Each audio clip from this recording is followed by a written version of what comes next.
Hey everyone, it's Richard Metal Fan here, bringing you guys a old school album review, and today is a very important day, anniversary, special day for you guys today, because on this day, on February 13th, 1970, 50 years ago today, the best genre of music was born. And we're going to be talking about the debut album from this band that needs no introduction at all. And clearly, if you've been living under a rock, as you can see by the title, we're going to be looking into Black Sabbath. And more particular, we're going to be talking about their debut self-titled album released on February 13th, 1970 through Warner Brother Records. Now, Black Sabbath, if you don't know who Black Sabbath are, get the fuck out. The pioneers of heavy metal, the band that started it all.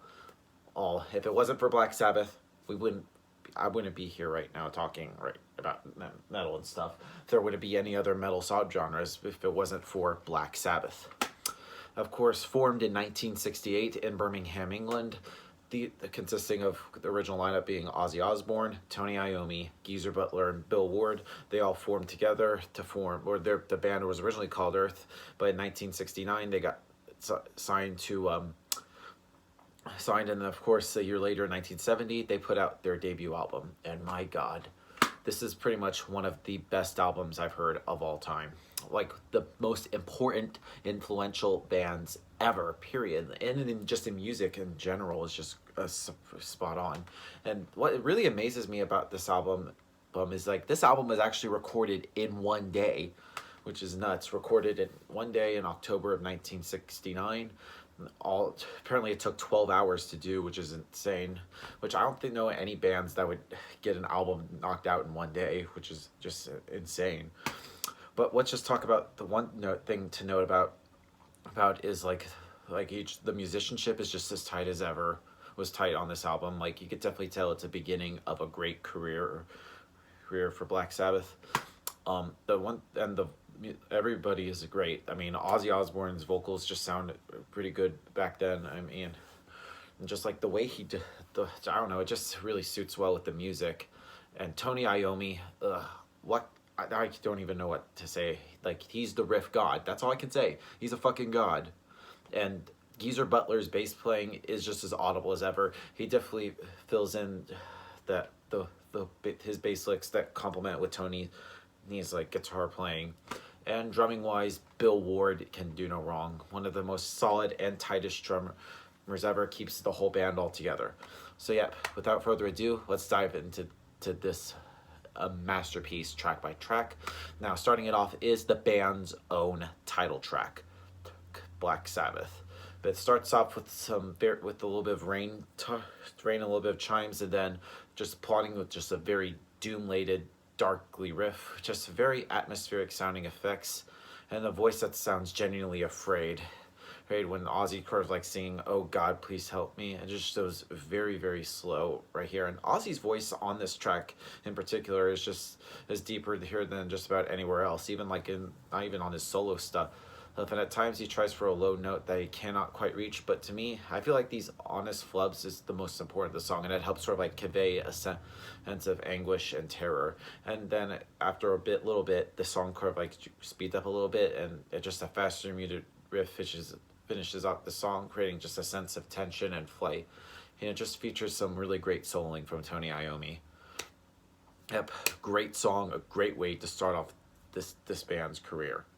Now, moving on to the next song on here, which is The Wizard, which I feel like it seems that every band has their harmonica songs back then, which is cool, really interesting, and how we start off with a great song, and then we sort of like kind of like a little bit thrown off a little bit with a harmonica, which is played by, of course, Ozzy Osbourne.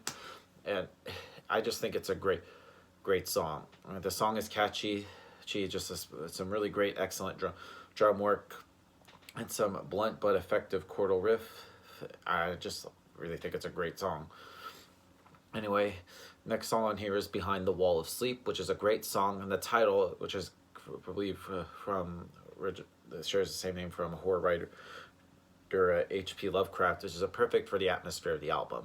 Another inventive single note riff with just a very good bass line that rambles all around the underneath the singing parts in a way that is very distinctively Geezer, and just some more great drum work from Bill, and just I don't know, I just love it. But anyway, moving on to NIB, which is of course Nativity in Black, which starts off with a really great bass intro from Geezer Butler, with complemented with a wah pedal. And I feel like around that time, I feel like he's one of the very first bassists that actually use a wah pedal, though, which is a great song.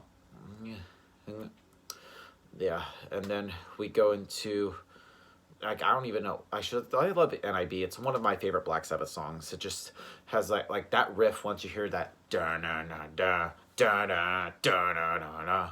Oh yeah, it pretty much gets you grooving.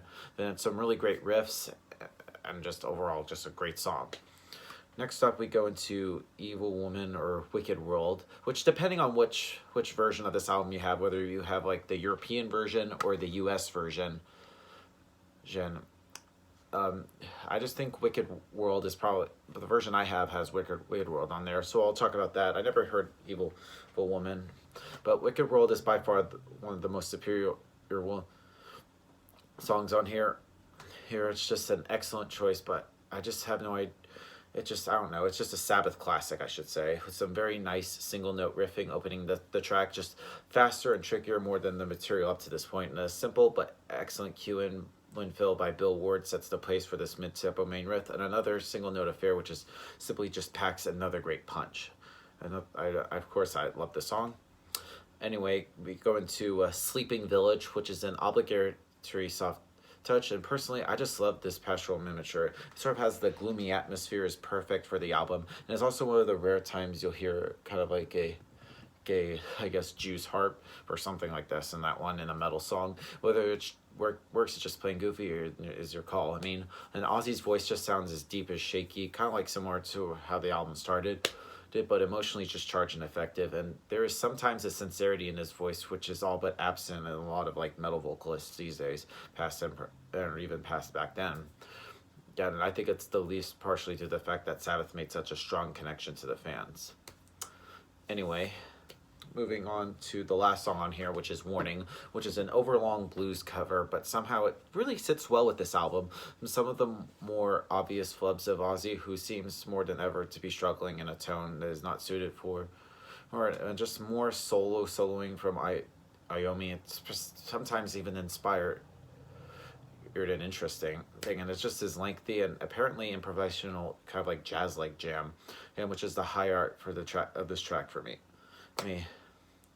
Now, overall, well, Black Sabbath by Black Sabbath, this is a great way to start off this career. And like I said, if this band did not exist, we wouldn't have metal, period. Like, there wouldn't be, and they wouldn't even influence like other bands that would come on, like Metallica, Iron Maiden, or even like more modern metal bands. So yeah, so if I were to give this album a score, I'm going to give this a solid 10 out of 10. Great way to start off this band's career. Great album. If you haven't heard this, fucking listen to this album. You will not, you need to. That's all I have to say. So yep, that's my review of the first Black Sabbath, guys. Thank you, Black Sabbath, for 50 years of that we have. That has been a great way to, I can't even speak today. Great way to kick off, decided to start this day off with this album. Great. Thank you for 50 years of Black Sabbath. So yeah, thank you guys for watching this video, and as always, keep it metal.